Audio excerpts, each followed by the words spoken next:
సంక్రాంతి సందర్భంగా కాకినాడ సాగర తీరం సరికొత్త శోభను సంతరించుకోనుంది. పండుగ సందర్భంగా పర్యాటకుల్లో మరింత ఉత్సాహం నింపేందుకు సాగర సంబరాలకు సిద్ధమైంది. 4 రోజుల పాటు ఆద్యంతం ఉల్లాసంగా సాగే వేడుక కోసం వివిధ కార్యక్రమాలు ఏర్పాటు చేశారు. పర్యాటక పరంగా కోట్ల రూపాయలతో అభివృద్ధి పనులు చేపడుతున్నారు.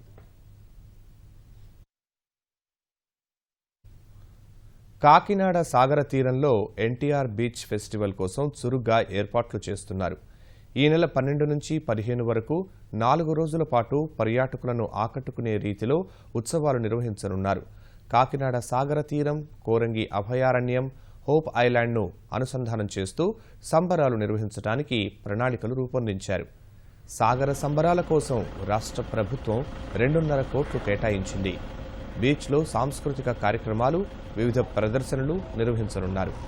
హోప్ ఐలాండ్లో పర్యాటకులు ఆహ్లాదంగా గడిపేందుకు తాత్కాలిక కుటీరాలు ఏర్పాటు చేస్తున్నారు. కోరంగి అభయారణ్యం నుంచి హోప్ ఐలాండ్కు బోట్ షికారు ఏర్పాటు చేస్తున్నారు. బీచ్ యోగా, బీచ్ కుస్తీ, వాలీబాల్, కబడ్డీ పోటీల నిర్వహణకు సన్నద్ధమవుతున్నారు. వాటర్ స్పోర్ట్స్, పారాసైలింగ్, హెలికాప్టర్ విహారం, హాట్ ఎయిర్ బెలూన్లు, రైడింగ్ వంటివి ప్రత్యేకాకర్షణ కానున్నాయి.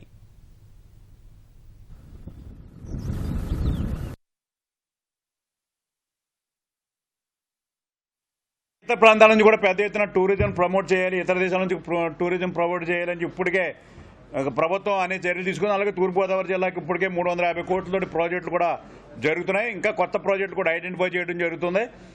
టూరిజం ప్రమోట్ చేయడం, అలాగే ప్రజలు సంతోషం కల్పించడం. ఇప్పుడు అందరికి ప్రతి ఒక్కరికి ప్రభుత్వ లక్ష్యం ఏంటంటే సంతోషం కల్పించాలనే ఉద్దేశంతో ఈ కార్యక్రమాలన్నీ కూడా చేస్తున్నాం. ఒక సంవత్సరానికి మించి ఒక సంవత్సరం పోటీగా ఈ పండుగలు జరగాలని చెప్పడం జరిగింది. అన్ని రకాల పోటీలు కూడా పెడుతున్నాం. పర్యాటకులను ఆకట్టుకునే రీతిలో ప్రత్యేక ఏర్పాట్లు చేస్తున్నారు. కాకినాడ సాగర తీరంలోనే 35 కోట్లతో మౌలిక సదుపాయాలు కల్పిస్తున్నారు. మొదటి విడతలో 20 కోట్లు, రెండో విడతలో 15 కోట్లు ఖర్చు చేయనున్నారు.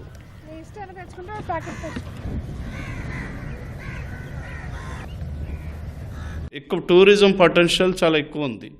అది ప్రమోట్ అవ్వాలంటే ఈ ఫెస్టివల్స్ ద్వారాగా బయట ప్రాంతాల వాళ్ళందరికీ కూడా మనకున్న ప్రదేశాలని చూపించే విధంగా ఇక్కడ ఈ ఫెస్టివల్కి వాళ్ళందరినీ ఆహ్వానించి దగ్గరలో మాడా ఫారెస్ట్ కానీ, hope island, Konaseema back waters, Papikondalu, అలాగే మారేడుమిల్లి, మన్యం ఏరియాలో మంచి సినిక్ బ్యూటీ ప్లేసెస్ ఉన్నాయి.